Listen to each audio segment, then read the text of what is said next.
afternoon to you. It is Monday today. I haven't vlogged in a little while. A, I haven't really just been feeling like it, but B, I've been doing nothing apart from reading.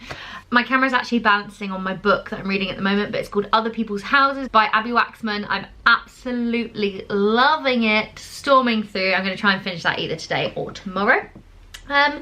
Today I felt like vlogging again because I've got some stuff to catch you up on / document for my future self. I spent Saturday night in A&E on a morphine drip, and I thought I would just fill you in on what happened because drama. Obviously hospital is the last place you want to be at the moment. I wouldn't have gone if I didn't need to. So Mum, Craig and I had a barbecue in the evening, and we were just sitting in the garden having a gin and tonic after the barbecue, and suddenly I got this pain in my stomach, which I've had before. This is probably the 5th time that I've had it. I think this is all related to my kind of stomach ongoing problems. I think I'm intolerant to certain foods that I don't know about yet, which is annoying.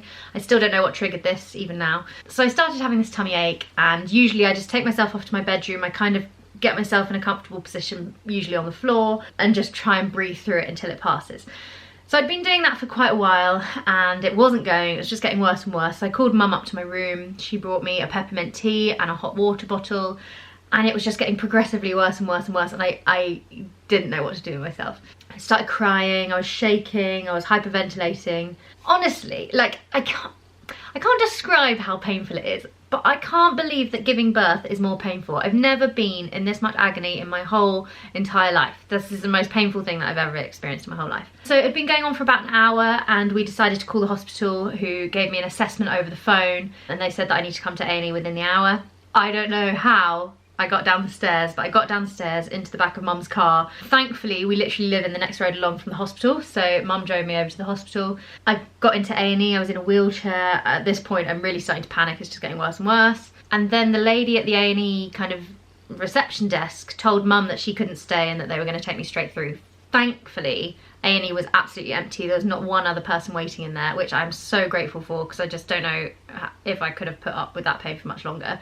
So I started having like an initial assessment. The guy had to take my blood pressure and my temperature, but through this little window, and I couldn't get myself in a position that he could do it. Oh no, wait, back a step, I forgot a big part. So they told Mum that she couldn't stay, at which point I just went to pieces. I started having like full-blown panic attack. My stomach was getting way worse. I was sobbing, I couldn't breathe. I got out of the wheelchair onto my hands and knees on the floor of A&E because I didn't know what else to do, and that was the best position I could get myself into.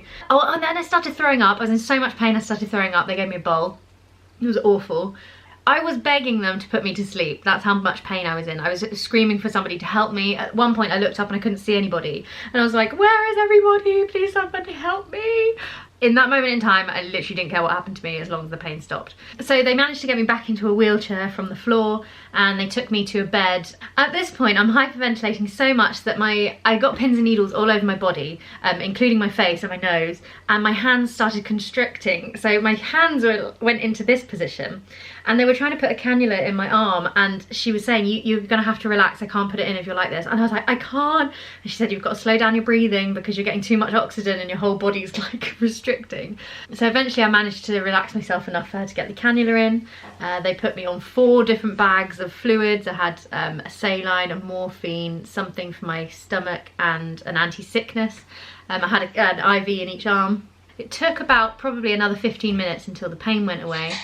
I just couldn't stop crying. I can't believe how lucky we are to have the NHS and to live in the UK and to get that sort of care so quickly. I just couldn't believe it. I had 6 blood tests taken, at which point my pain was getting under control, although I could still feel it. It was like not agonising anymore. All my blood tests came back clear, so which is actually a bit frustrating because it means that the doctors didn't know why I was having that pain. They didn't know what food had caused it. And then they discharged me at midnight, so I was at the hospital for about 3 hours. It was just a very bizarre evening. I think that's about it. That is the end of my story time, but it was pretty mad, and I'm hoping it's not going to happen again. I should mention that I feel absolutely fine now, like more than fine. Anyway, today was my turn to do the big shop, so I've just been down to the big Sainsbury's, which was actually fine. There was no queue, and they had pretty much everything I wanted. It was only flour that I couldn't get. Mum and Craig are in the garden just digging up a load of weeds. I have been reading in the garden with them. I'm going to go and carry on reading now.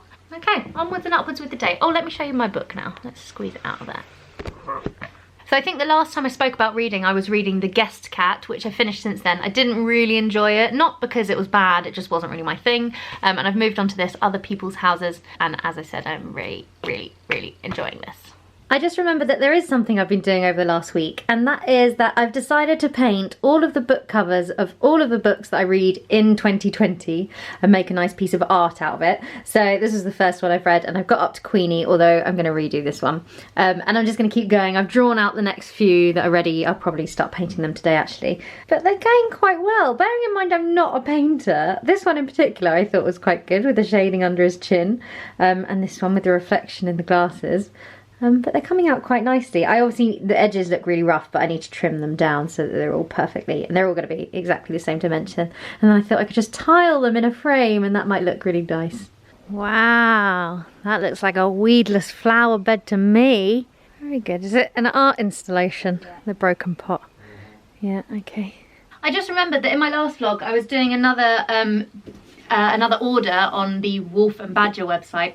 Anyway, they arrived and I love both of the things. So the first was these heels, which I am so obsessed with. I think they are so pretty.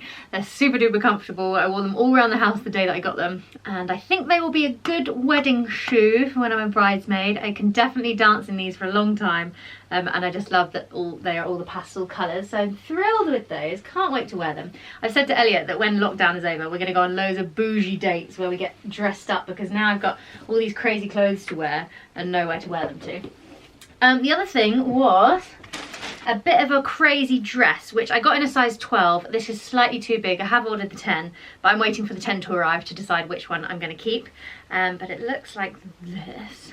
It's quite alternative, but it's so beautiful on. And I thought this would be a really lovely dress to wear to something like horse races or the Henley Regatta, or just a really fancy date night. I'll pop a picture here of me wearing it, because I think you can see it better on. So I'm just hanging on to this until the other one arrives and I decide what to do. But it feels super special and lovely, and I think I've got a new favourite shop. I've been on the website like every day since I discovered it. I got some dill pickles in Sainsbury's. Oh, I've got pickle juice on my camera. Oops. I absolutely love these. They remind me of my dad's cousin Joanna. We used to make these in Mexico and sell them at the local craft fair. So yummy. Bearing in mind I hate cucumbers. Oh, these are a winner.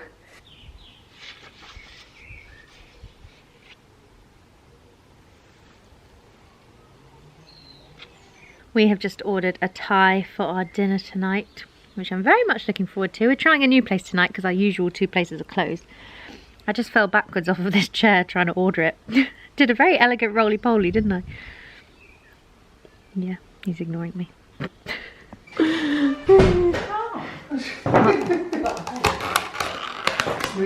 Oh, what's this? We paid for this, thank you. Mum. Yes, thank you. Oh, those prawns, yes. Pardon? We have just watched the film Lady Bird, and we're all very disappointed in it, to be honest. It's a little bit strange, and I don't even know what genre of film I would put it in. But anyway, I don't know if 9:15 is too late for an ice lolly, but I bought some ice lollies today. You know, the ones that you used to get like after school? Like these. Except they don't have the blue flavour in them, which I was thoroughly disappointed about. Orange. I'm gonna have an orange one. Okay, we haven't seen Sully for a while. Sully!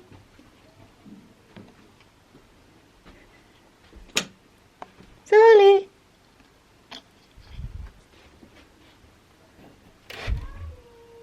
Oh, Sully!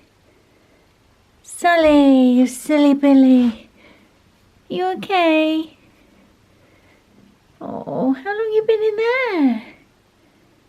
You been in the loft? Oh dear. Did your grandma lock you in the loft? Oh, were you in the dark? Did you need a wee wee? Oh, darling. I have got about 6 chapters of my book left, but everybody else has gone to bed. It's only 11 o'clock, but I feel quite tired. Maybe I'll just take it upstairs and read the rest of the chapters in bed. Thanks for watching today's vlog. I feel like everybody's up to date. We're all on the same page. Apparently today was the last day of sunshine. It is going to rain from like 2 AM in the morning tomorrow. So I think tomorrow's going to be a day for painting some more book covers, which will be fun and relaxing. And I look forward to it. So thanks for watching this vlog, and I'll see you then. Goodbye.